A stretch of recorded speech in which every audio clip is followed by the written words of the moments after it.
There's no question what killed this young man.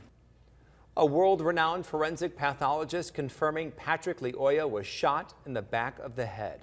Today, attorneys Ben Crump and Ven Johnson shared the results of an independent autopsy performed on the 26-year-old who was killed by a Grand Rapids police officer earlier this month. TV5's James Felton has a full breakdown of the autopsy report.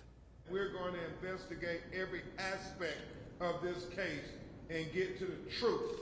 Today, attorneys Ben Crump and Ven Johnson were joined by forensic pathology expert Dr. Werner Spitz to release results of an independent autopsy. Spitz performed the procedure on Patrick Lyoya's body Saturday. Lyoya died after an encounter with a Grand Rapids police officer on a traffic stop earlier this month. According to Spitz, Lyoya died as a result of a single gunshot wound that entered the back of his skull near the midline. The bullet traveled up into the right side of his skull and lodged near his right temporal bone. Spitz said Lyoya was dead within seconds. Crump and Johnson spent a majority of the hour and 20-minute press conference hammering home the point that Lyoya was shot in the back of the head. Crump explained why. You may recall during the press conference with the police, it was asked, was he shot in the back of the head? And he's there. I think she said,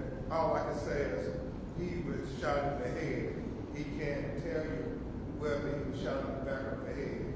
Well, today, based on scientific evidence, we can confirm that Patrick Lyoya was shot in the back of his head.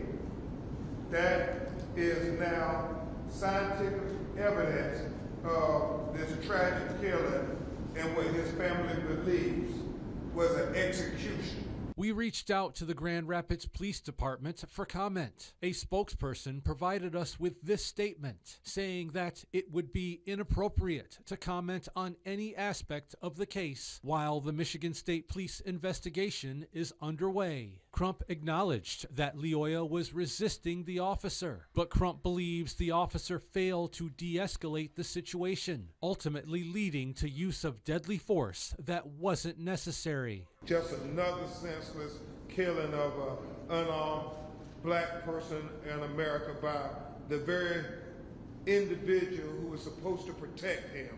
James Felton, WNEM, TV5. Lawyers are pushing for an investigation to determine if this is a driving while black case. Now, it implies that drivers may be stopped by police because of racial bias rather than any apparent traffic violation.